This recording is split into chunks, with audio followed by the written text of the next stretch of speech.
Good evening, folks. Welcome to another in our series on the book of Acts. We're going to start tonight with a reading of Psalm 142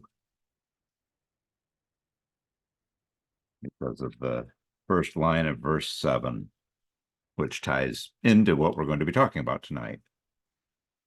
Psalm 142, which reads, "With my voice I cry out to the Lord. With my voice I plead for mercy to the Lord. I pour out my complaint before him. I tell my trouble before him. When my spirit faints within me, you know my way. In the path where I walk, they have hidden a trap for me. Look to the right and see. There is none who take notice of me. No refuge remains for me. No one cares for my soul. I cry to you, O Lord. I say, you are my refuge, my portion in the land of the living. Attend to my cry, for I am brought very low. Deliver me from my persecutors, for they are too strong for me. Bring me out of prison, that I may give thanks to your name. The righteous will surround me, for you will deal bountifully with me." We're going to be in Acts chapter 12 this evening, looking at the first two instances dealing with Herod Agrippa the first, and talk a little bit about him, talk about what he's trying to do to the church, and I will read that chapter in its entirety. But before we do that, last week it was asked of me what Josephus said about Christians. And so I'm going to read to you the one small section where Christians are mentioned within his Antiquities of the Jews in Book 18 of that tome. There is some question as to the authenticity of this remark because it includes a mention of Jesus saying that he was the Christ. And a lot of people think that that's an insertion into the original Greek text of Antiquities, that somebody was prettying up the words that Josephus had written. I leave that to greater minds than mine to debate. But I'm going to read this small section of the Antiquities of the Jews. This is the only thing that Josephus writes where the word Christians appears. "Now there was about this time a wise man, or Jesus, a wise man, if it be lawful to call him a man, for he was a doer of wonderful works, a teacher of such men as receive the truth with pleasure. He drew over to him both many of the Jews and many of the Gentiles. He was the Christ. And when Pilate, at the suggestion of the principal men among us, had condemned him to the cross, those that loved him at the first did not forsake him, for he appeared to them alive again on the third day, as the divine prophets had foretold these and 10,000 other wonderful things concerning him. And the tribe of the Christians, so named for him, are not extinct at this day," saying, meaning that they still remain at the time that Josephus is writing. Whether that is originally from Josephus's pen or not, it's in his style. I'm going to go ahead and say, yeah, sure, Josephus wrote this. Be kind of peculiar why he would write that Jesus was the Messiah and not be a follower of Jesus. But as I said, greater minds than mine can puzzle and ponder on that and come to no conclusion that will have any meaning to any of us. Acts chapter 12. We are skipping over Acts 11, verses 27 to 30. I ended last week at Acts 11, verse 26, where we talked about the disciples first being called Christians in Antioch. It moves from there into a mention of the prophet Agabus, who declares that there's going to be a famine, and Paul and Barnabas are selected by the church to carry a gift down to the saints at Jerusalem. That thought picks up again in chapter 12, verse 24, when Barnabas and Paul returned from Jerusalem, when they had completed their service, bringing with them John, whose other name was Mark. I think the reason Luke inserts this section here of chapter 12, verses 1 to 24, is because this is where John Mark gets mentioned. in the deliverance that Peter enjoys from prison, which ties to the psalm that I read, if you were paying attention before we started class, Psalm 142. But I want to read for you Acts chapter 12, and then we're going to look at the first 19 verses and make one or two or more comments about these verses. Acts 12, beginning in verse 1. About that time, Herod the king laid violent hands on some who belonged to the church. He killed James, the brother of John, with the sword. And when he saw that it pleased the Jews, he proceeded to arrest Peter also. This was during the days of unleavened bread. And when he had seized him, he put him in prison, delivering him over to 4 squads of soldiers to guard him, intending after the Passover to bring him out to the people. So Peter was kept in prison, but earnest prayer for him was made to God by the church. Now, when Herod was about to bring him out on that very night, Peter was sleeping between 2 soldiers, bound with 2 chains, and sentries before the door were guarding the prison. And behold, an angel of the Lord stood next to him, and a light shone in the cell. He struck Peter on the side and woke him, saying, "Get up quickly."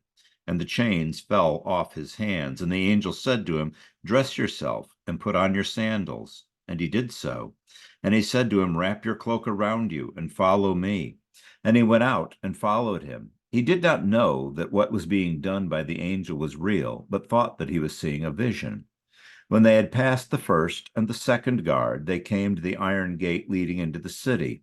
It opened for them of its own accord, and when they went out and went along one street, and immediately the angel left him. When Peter came to himself, he said, "Now I am sure that the Lord sent his angel and rescued me from the hand of Herod and from all that the Jewish people were expecting." When he realized this, he went to the house of Mary, the mother of John, whose other name was Mark, where many were gathered together and were praying. And when he knocked at the door of the gateway, a servant girl named Rhoda came to answer. Recognizing Peter's voice, in her joy, she did not open the gate, but ran in and reported that Peter was standing at the gate. They said to her, "You're out of your mind." But she kept insisting that it was so, and they kept saying, "It is his angel." But Peter continued knocking, and when they opened, they saw him and were amazed. But motioning to them with his hand to be silent, he described to them how the Lord had brought him out of the prison. And he said, "Tell these things to James and to the brothers." Then he departed and went to another place. This is where we're stopping tonight, verse 17, not verse 19. But I'm going to read the rest of the chapter. Now, when day came, there was no little disturbance among the soldiers over what had become of Peter. And after Herod searched for him and did not find him, he examined the sentries and ordered that they should be put to death. Then he went down from Judea to Caesarea and spent time there. Now Herod was angry with the people of Tyre and Sidon. Excuse me. And they came to him with one accord, and having persuaded Blastus, the king's chamberlain, they asked for peace, because their country depended on the king's country for food. On an appointed day, Herod put on his royal robes, took a seat upon the throne, and delivered an oration to them. And the people were shouting, "The voice of a god and not of a man." Immediately, an angel of the Lord struck him down, because he did not give God the glory, and he was eaten by worms and breathed his last. But the word of God increased and multiplied. And Barnabas and Saul returned from Jerusalem when they had completed their service, bringing with them John, whose other name was Mark. So we're going to be looking at 2 things here: the martyrdom of James, the son of Zebedee, the brother of John, and then Peter's imprisonment with the intention of his being martyred by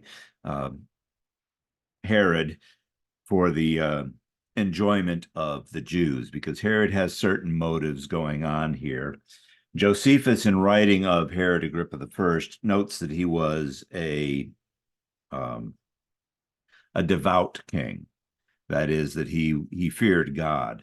But his actions here show that he doesn't fear God as much as he fears the people that he is king over.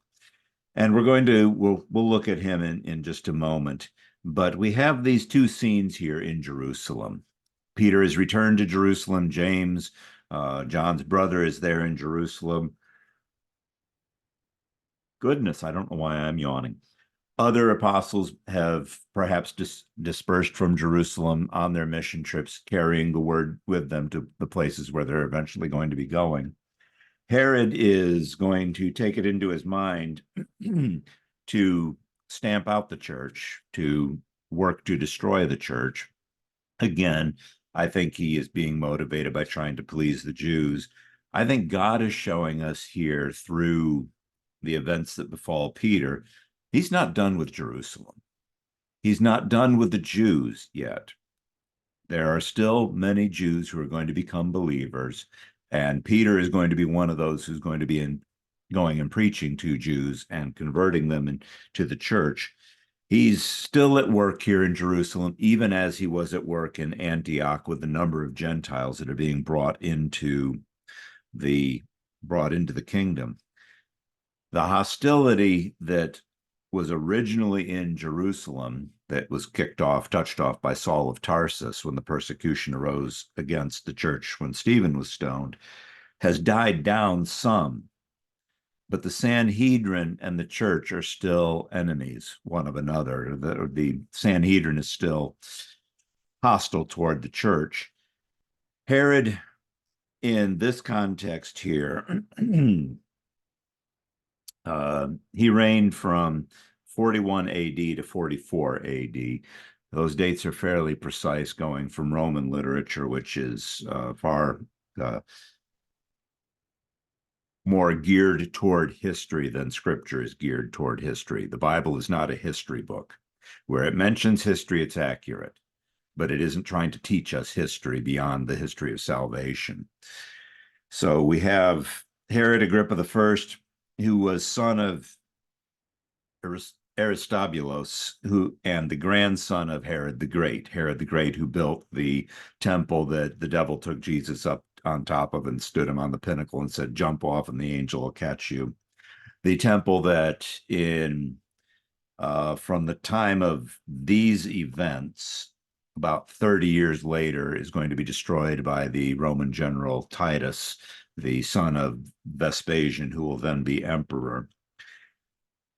Hostility is still rising against the church, and it is coming from the Jews. If you look, for example, in Acts 17, when Paul first comes to Thessalonica, Paul and Silas come to Thessalonica, and in verse 2 of Acts 17, as was his custom, and on 3 Sabbath days, he reasoned with them from the scriptures, examining and explaining and approving that it was necessary for the Christ to suffer and rise from the dead, and saying, "This Jesus, whom I proclaim to you, is the Christ."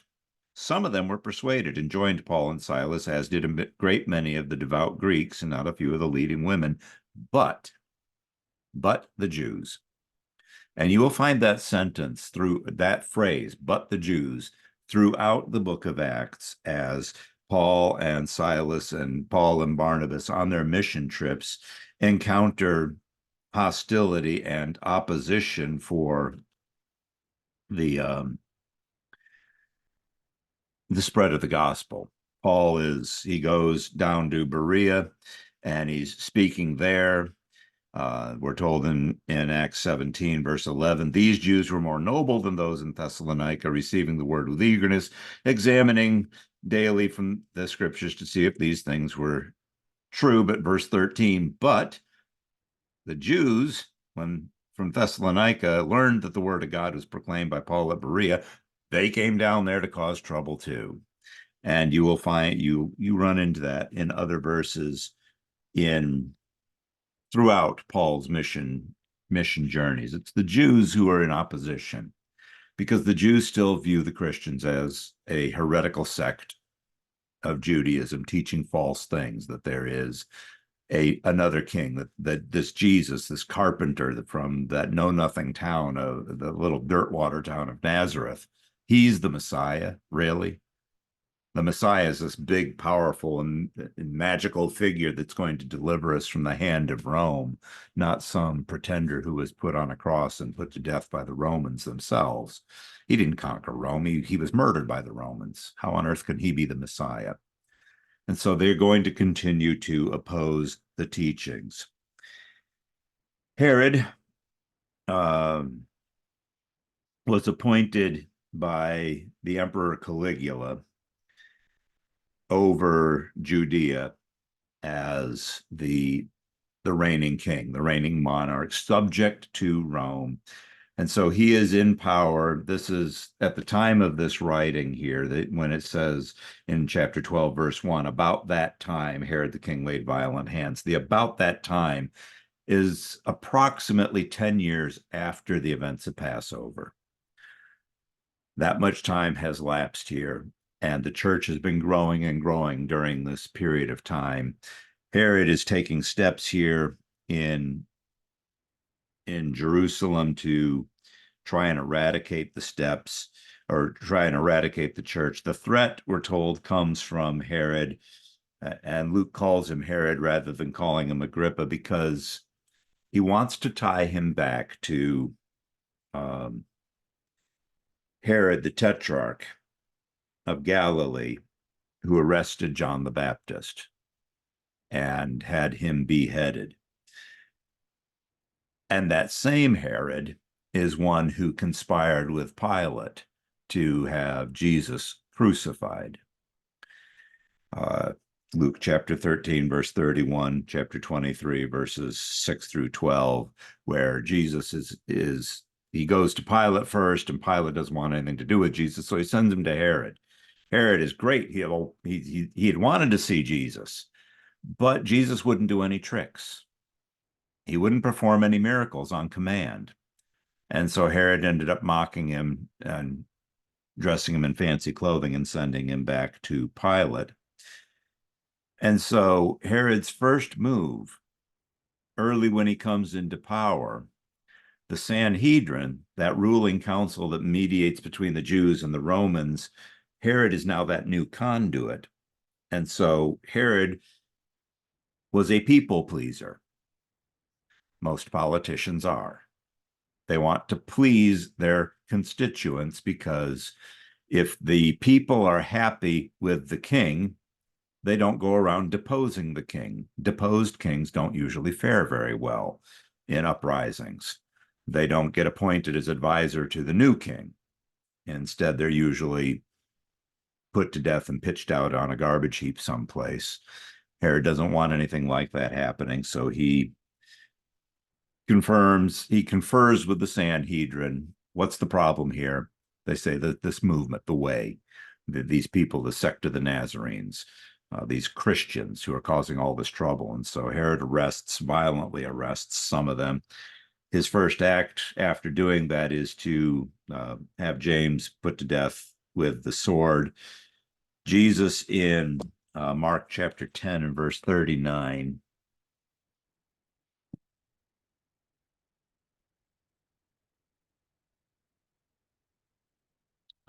starting in verse 35. And James and John, the sons of Zebedee, came up to him and said to him, Teacher, we want you to do for us whatever we ask of you. And he said to them, What do you want me to do for you? And they said to him, Grant us to sit, one at your right hand and one at your left, in your glory. And Jesus said to them, You do not know what you are asking. Are you able to drink the cup that I drink, or to be baptized with the baptism with which I am to be baptized? And they said to him, We are able. And Jesus said to them, The cup that I drink, you will drink, and with the baptism with which I am baptized, you will be baptized.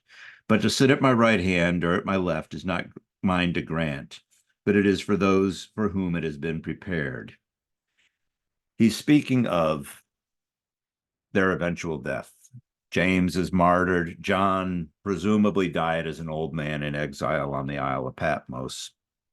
It's really not known. We're not told. James, we know. James is put to death with the sword. Herod, we're told by Josephus in Antiquities, Book 19, sought to live as a faithful Jew. There are some who say because Herod was trying to live as a faithful Jew, he also viewed the Christians, the church, as a sect that was a threat to Judaism, as a bunch of false teachers who needed to be dealt with. I don't think that he's viewing the Christians as false teachers and is in his piety trying to stamp them out. Executing James the way he did with the sword, which is what you do to your political enemies. And in this time, political enemies are beheaded. He has James beheaded. I think he views him as a political threat. The Christians are teaching, and this is the reason why I read Acts 17, back to Acts 17 in verse 6. The Jews are seeking Paul. When they couldn't find them, they dragged Jason and some of the brothers before the city authorities, shouting, "These men who have turned the world upside down have come here also." And Jason has received them. They are all acting against the decrees of Caesar, saying that there is another king, Jesus. And I mentioned this last week. We serve one king. His name is Jesus. We know that whoever sits in the Oval Office down in Washington, D.C., is not the one who is truly in charge. The president is never the center of the universe. He's not the center of the United States of America, even, much though he might think otherwise. Jesus is the one who's in authority. Whatever authority there is has been established by God, Romans chapter 13. God puts them in power. God takes them out of power. Jesus is the king. There are those who say Herod and the Herodian line was famously paranoid in not wanting anyone to come in and usurp their power by taking over and displacing them as king or whatever local potentate that they were appointed to be.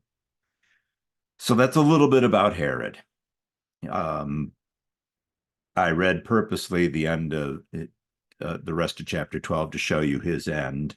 He does not die a very kingly death, being eaten by worms. It's rather gruesome. Josephus talks about it. We'll get to that perhaps next week when we talk about his death. So he arrests James. He seizes them. He with violent hands. The term that is used there in Acts chapter 7 and verse 6 is translated by the English Standard Version, afflict. This is Stephen's speech. God spoke to this effect that his offspring would be sojourners in a land belonging to others who would enslave them and afflict them for 400 years. To afflict them is not normally a gentle way of handling someone. If I am afflicting you, I'm at least being extremely bothersome.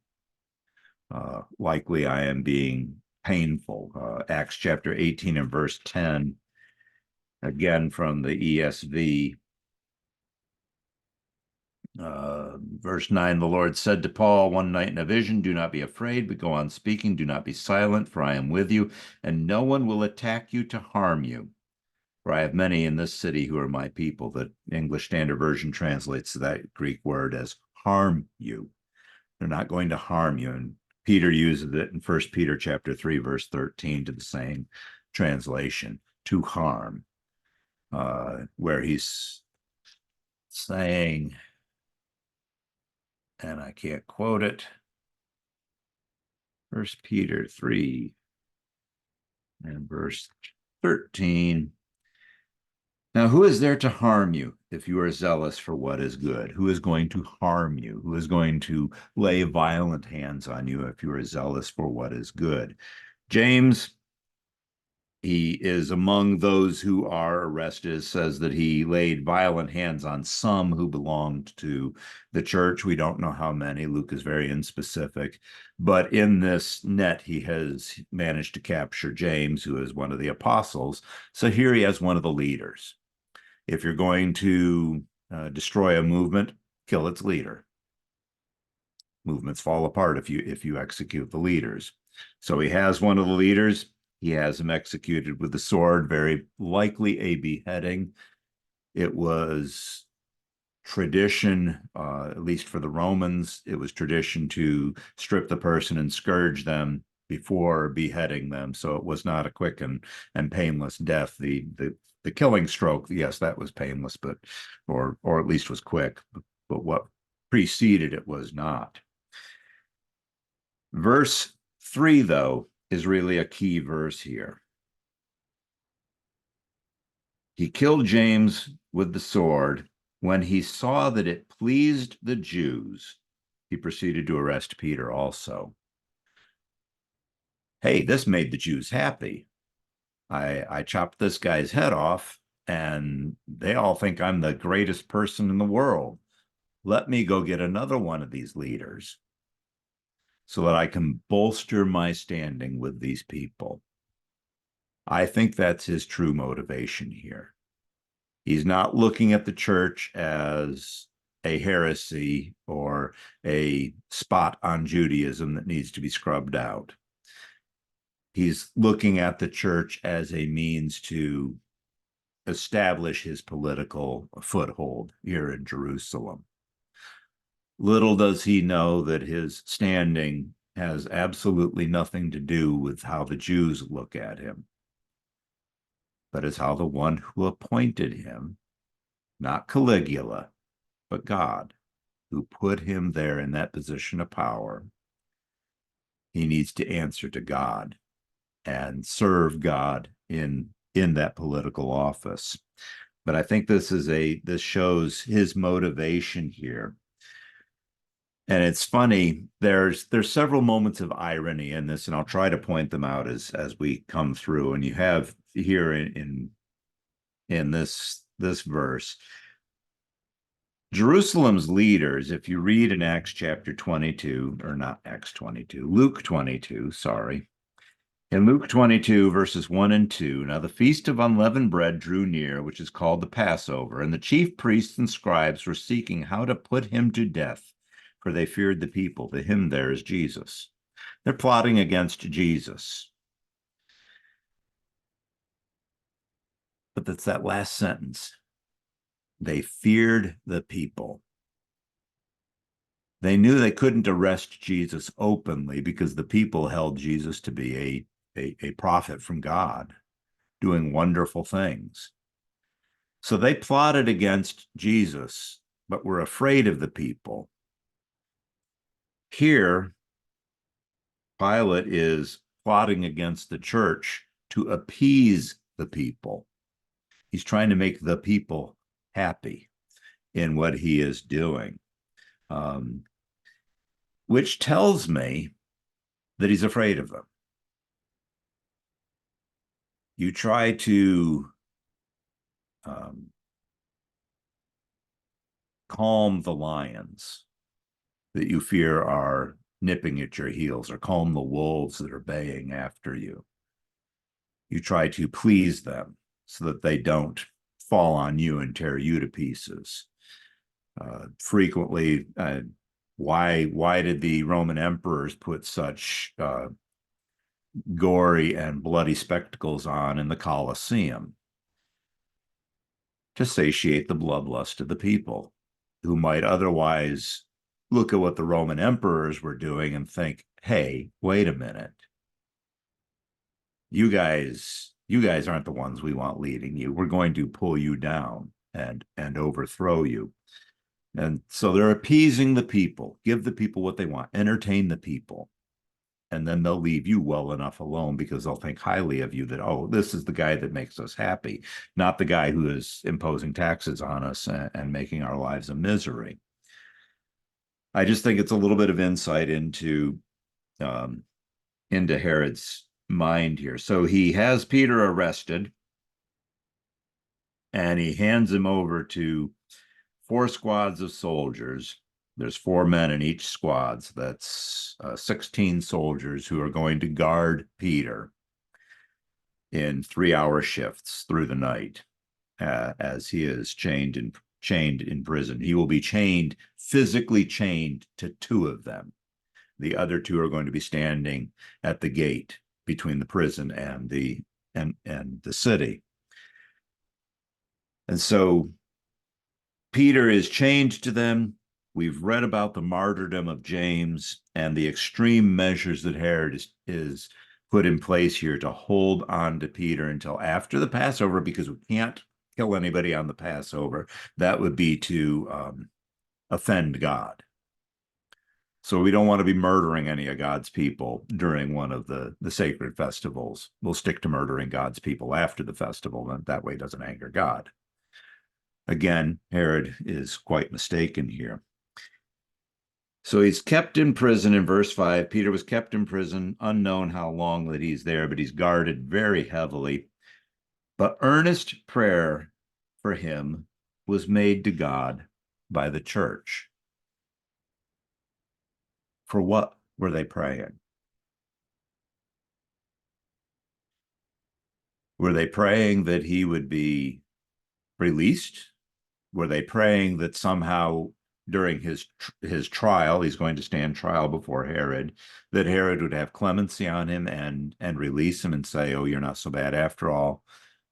Go back and just don't preach in the name of Jesus anymore," or something to that effect? Were they praying that Peter would stay faithful and strong up to the point when the sword fell and took his head off his shoulders? I don't know. They may very well have been praying for his release. The way God answered that prayer never entered their mind. Because when Peter knocks on the gate and Rhoda goes and hears Peter's voice and runs in and tells the people, "Peter's outside," they say, "No, you're hallucinating. You're crazy. It's okay. You're young and you're exhausted. You're delusional right now. Go take a nap." I don't know what they're praying for, but it raises questions in my mind that we might address if we have time. I don't think we will because time's already halfway over. About our prayer life. When we are praying, do we have an expectation that God is going to answer those prayers? Presumably so. How many of you pray having already formulated in your head the ideal way, Lord, that you could answer this prayer is to do A, B, and C for me?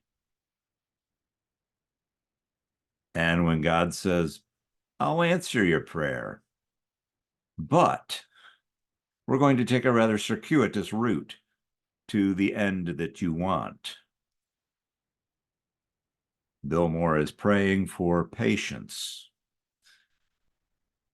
And so God says, "Okay, Bill, I will give you patience by testing it and testing it and testing it." Why else do you think people have children? Be careful what you pray for. What's going on here in this scene, though, has some very interesting parallels with the Exodus from Egypt. The Exodus at Egypt and the deliverance takes place at night. It was at midnight when the destroying angel passed over Egypt and slew the firstborn in every household. And the great cry goes up at night, and Pharaoh calls Moses in before him at night and says, "Get out, leave, go, lest anything worse happen to us, and pray for me also." An angel is involved. Exodus chapter 3, verse 2, Moses speaks to the angel of the Lord in the burning bush, and it is the destroying angel that's sent by God in Exodus 12. The angel's command to Peter, "Get up and put on your sandals." In the instructions of the Passover, Exodus 12, verse 11, you're to eat the meal with your robe on, your staff in your hand, and your sandals on your feet. Eat it in haste. And the angel tells Peter, "Get up quick." There's haste involved here. Peter thinks he's seeing a vision. Moses certainly saw a vision at the burning bush. The author that I took this from said that the sea opened for them to pass through, and here the iron gate opens for Peter when he's leaving the prison. I think that's a little bit weak, but the emphasis is both here and in Exodus 18, verses 8 to 10, that it is God who delivered the people from Egypt. It wasn't Moses. And often in Old Testament prophecy, Yahweh God refers to himself saying, I am the Lord who brought you up out of the land of Egypt. Remember that I delivered you. Remember that I rescued you. So there are some parallels going on with what we see here. And ironically, or maybe not ironically, Jesus in Luke chapter 4, verse 18, in his first sermon in Nazareth, is reading from the scroll of Isaiah in Isaiah chapter 61, where it is written that Jesus is there to proclaim liberty to the captives, which you find in Isaiah 61 around verse 2 or 3, somewhere in there. And it happens on the very night that right before Herod is going to bring him out, that Peter's asleep. If it's the night before you are to be executed, how well rested do you think you'll be on the morning of your execution? Peter's sound asleep. I think Peter has grown. I think he has learned. I don't think he has simply resigned himself to his fate. He is trusting God. Peter, who was frantic in the boat in Mark 4 when it was in the storm and he's crying out, Lord, save us. Don't you care that we're about to die? Who is now himself about to die, is at rest, is at peace. Because either God is going to deliver him and he'll go on about his mission, or God isn't going to deliver him like he didn't deliver James, and Peter will go home to be with the Lord. Either way, Peter's at peace with it. He's made peace with it. I think he is, Luke chapter 12 in verse 4. And Jesus says, helps if I turn to the right page. I tell you, my friends, do not fear those who kill the body, and after that have nothing more that they can do. I will warn you of whom to fear. Fear him who, after he is killed, has authority to cast into hell. Yes, I tell you, fear him. Peter's not afraid of Herod. Peter knows. Peter has seen real power. He knows who has power. And it's not Herod. He might have a sword, but he doesn't have much by way of power. Peter is not going to dignify Herod's threats by showing fear. And so he's asleep there, chained between the two guards, and behold, an angel of the Lord stood next to him, and a light shone in the cell, and he struck Peter in the side. The word struck there, the English Standard Version translates it struck. The Greek word patasso is a pretty strong word. It's the same word that is used later in this chapter in Acts 12 and verse 23. Immediately an angel of the Lord struck Herod down. Same word. Here he is striking Peter to deliver him from Herod, and later an angel is going to strike Herod in order to kill him.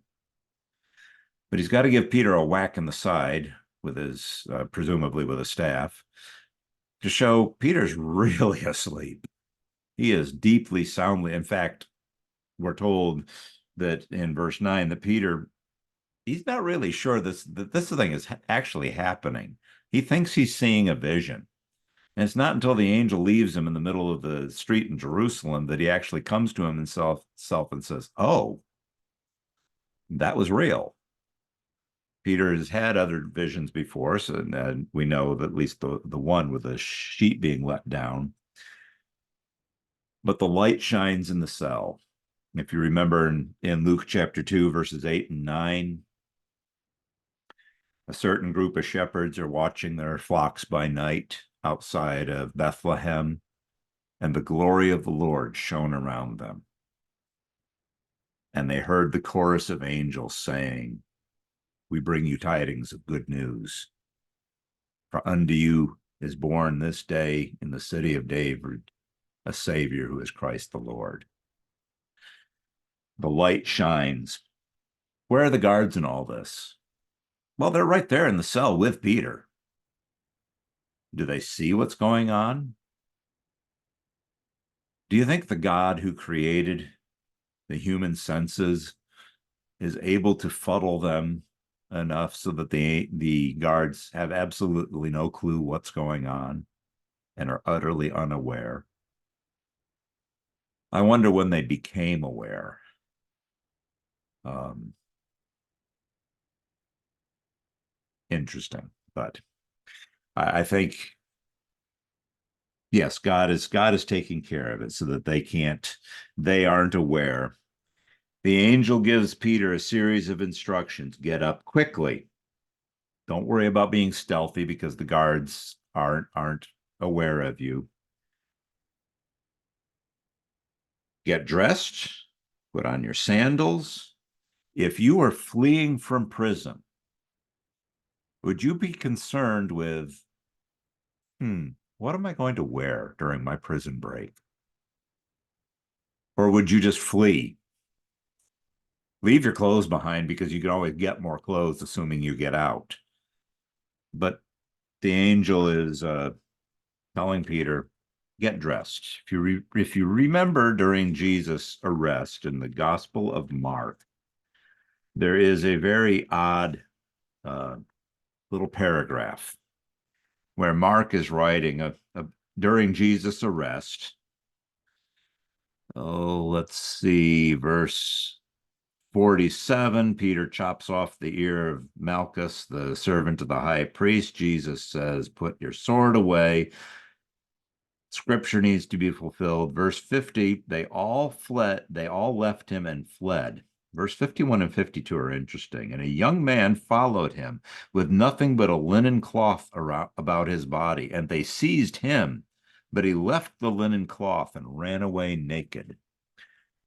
I think that's Mark writing about himself, that he had followed Jesus with nothing but a blanket or something around him. And some guard reached out to apprehend him, and he said, not having any of this, and he left and became the first streaker in Jerusalem's history, perhaps fleeing naked away from the guards. The angel instructs Peter, get up, get dressed, and he went out and followed him. Verse 9, he did not know that what was being done by the angel was real, but thought he was seeing a vision. Ironically, Peter doubts that the angel is real. And then in verse 11 realizes the reality of what has happened. The people who are praying for Peter, they believe that his angel is at the gate, but they doubt that Peter's there. So there's a little bit of irony going on there. We'll talk about what his angel is in just a moment. The gate of the as they've passed the first set of guards are there in the cell. The second set of guards would be inside at the gate. This is an iron gate. It's a heavy gate. It opens all by itself. Again, if God can part the Red Sea, I don't think a locked gate is much of a problem to him. He's able to open the doors. And they pass through the gate into the city. And it's perhaps that the angel told Peter get dressed because he didn't want to lead a naked man out into the city, because that might call attention to Peter if he was out there wandering around with just a loincloth on or something. But Peter comes to himself in verse 11 and accepts the fact that God has rescued him. Says, now I understand. Now I know that the Lord has delivered me, has rescued me from the hand of Herod and from all that the Jewish people were expecting. Peter knew what his fate was. Peter knew that he faced death. He knew deliverance was not coming by Herod suddenly having a change of heart. if deliverance was going to come. Peter's had experience with getting out of jail, remember?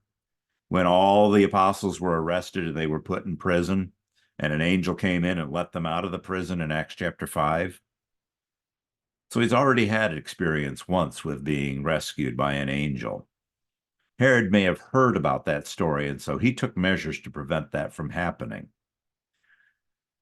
Well, they were lax in their security before. They just put them in a locked building. Of course, they got let out somehow. I'm going to chain him to two human beings and put two other human beings by the gate. There's no way he can be rescued now. Our God can do amazing things. Peter wasn't concerned, though. Luke chapter 21. Yeah, we have time. Luke chapter 21, verse 12 and following. Jesus says, before all this, before nation rises against nation, before the fall of Jerusalem, they will lay hands on you and persecute you, delivering you up to the synagogues and prisons, and you will be brought before kings and governors for my name's sake. This will be your opportunity to bear witness. Settle it, therefore, in your minds, not to meditate beforehand how to answer. For I will give you a mouth and wisdom which none of your adversaries will be able to withstand or contradict. You will be delivered up even by parents and brothers and relatives, and some of you they will put to death. You will all be hated. You will be hated by all for my name's sake, but not a hair of your head will perish. By your endurance you will gain your lives. So Peter's been delivered. And when he realized that he had been delivered, he went to the house of Mary. There are six women in the New Testament who are named Mary. We have Mary, the mother of Jesus, in Luke chapter 1, verse 27, and other references. We have Mary Magdalene, who was a disciple of Jesus, Luke chapter 8, verse 2, and other references. We have Mary of Bethany, who is the sister of Martha and Lazarus, also a disciple of Jesus, Luke chapter 10, verse 39, and other references. We have Mary, the mother of James and Joseph, who was at the tomb of Jesus in Mark 16, verse 1, and Matthew 27, verse 56.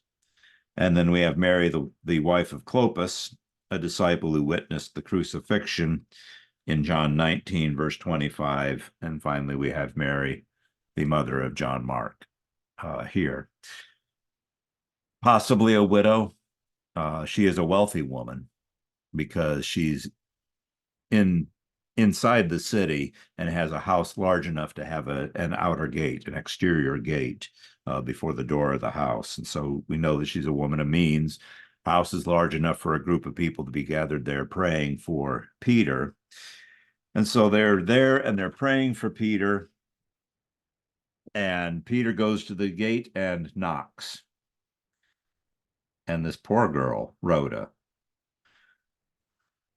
who will forever be known as the woman who didn't let Peter in,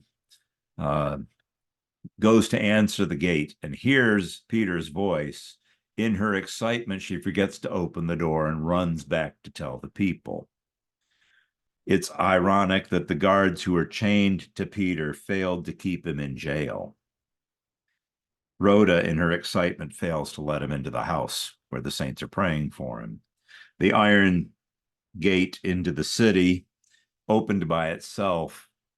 Here the door stands barred against Peter's entry by the very Christians who are praying for his rescue or praying for him earnestly. Joy can be overwhelming. Look in Luke chapter 24 and verse 4.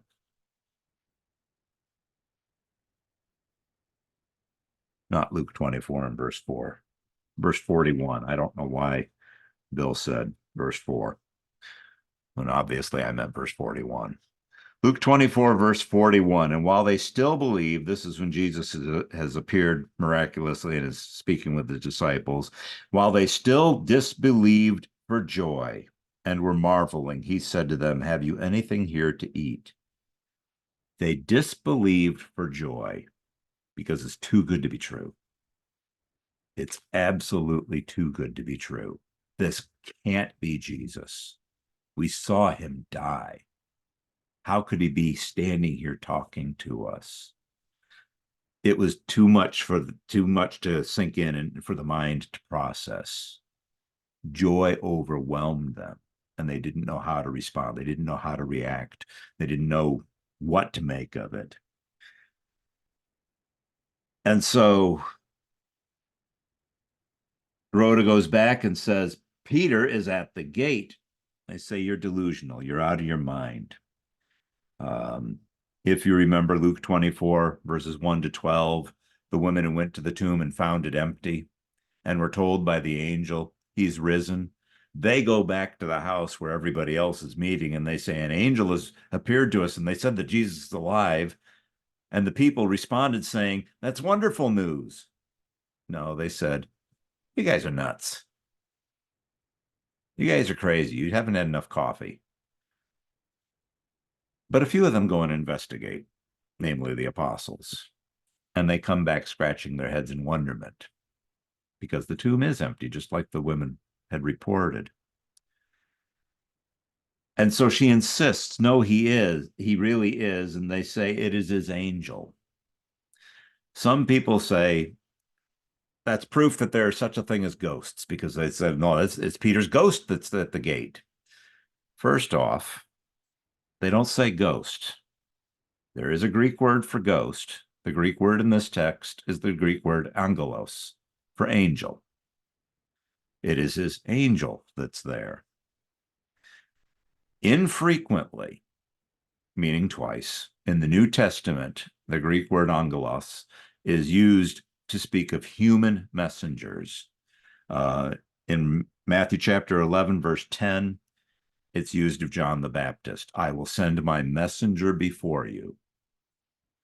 It's the Greek word for angel. In James chapter 2, verse 25, James in his writing uses it of the spies that Rahab welcomed and hid from the city guards and then let down out of her window so that they could make their escape, said that Rahab received the messengers. And again, that's the Greek word for angel. I don't think that they're saying it's Peter has sent a message and he sent his messenger. It's his messenger who is at the gate. I don't think that's really what the context is saying. Rather, I think this is referring to the Jewish notion of a guardian angel. That's not an angel who stands over you with a big sword to thwart evil from you.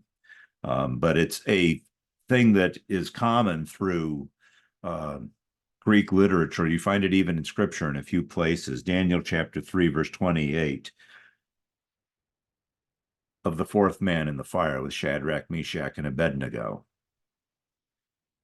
It's reported that there is another man in there, and he has the appearance of an angel, and he is keeping these men safe from the fire. Daniel chapter 6, verse 22, an angel came from God and shut the mouths of the lions who were in the den there with Daniel.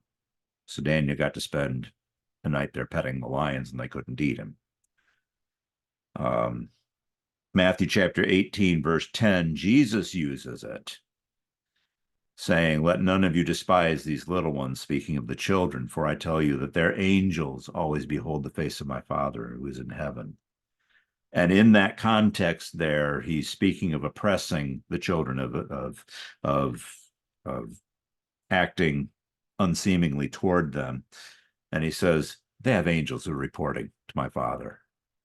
These things won't escape God's notice. It would be better for you if a millstone were tied about your neck and you were dropped in the heart of the sea than you were to cause one of these little ones who believes in me to stumble. Whatever it is, these people here are saying it's anybody or anything but Peter. It can't be Peter. And then they go because he hasn't stopped knocking. And sooner or later, a neighbor's going to wake up and they're going to call the cops. And we're going to be in trouble because we're under a noise curfew here and you shouldn't be disturbing the neighbors. And so he's there banging on the gate and they go and they open the gate and lo and behold, it really is Peter. And they are amazed. We're told in verse 16, they saw him and were amazed. Robert Tannehill, in his book on the historicity of Luke Acts, says that the church experiences God ironically. New discoveries of God are also discoveries of our own spiritual short-sightedness. Another one of the writers that I was reading from said Luke's honesty in recording these reactions raises questions about the nature and sincerity of the prayers being offered for Peter. Were the disciples genuinely asking for his release, or were they simply praying for Peter to be faithful in the face of death? Were they praying for his release, but doubting in their hearts that it would happen this time because of the seriousness of the circumstances? Since Luke has already stated that the church was earnestly praying for God for him, we must conclude that they were surprised by the nature and timing of God's response. Peter's release was just before he was due to be executed. It was the last line of this that really caught my attention. They were discovering that God is able to do immeasurably more than all we ask or imagine. Ephesians chapter 3, verse 20. Do we believe that in our own prayers? That God is able to do immeasurably more than all we ask or imagine. We are out of time. We'll pick up and finish the rest of this here, which is really quite brief, and then we'll back. No, we won't back up. We need to watch Herod die. We need to look at Herod's death next week, and that may be as much as we cover, because there's a fair bit to pull out of there. But consider your own prayers. Consider your own prayer life. I take out of this that even when a situation seems impossible, we should continue praying and not give up, because nothing is impossible for God.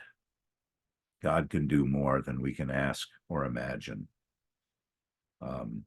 immeasurably more. I may not know how he's going to answer the prayers, but I trust that he will answer the prayer. His answer may be no, but I'm not going to stop praying, even in the face of the no. Because who knows? He might change his mind. I might be the one who just badgers him incessantly until he finally gives in and says, okay, already enough. Sometimes I'm a little too irreverent, I think, in what I say. And I know I'll talk with the elders Thursday, and maybe they can give me some sound advice on that. Be ready for that, Bill. I'm going to go ahead and stop the recording. Appreciate your time and attention.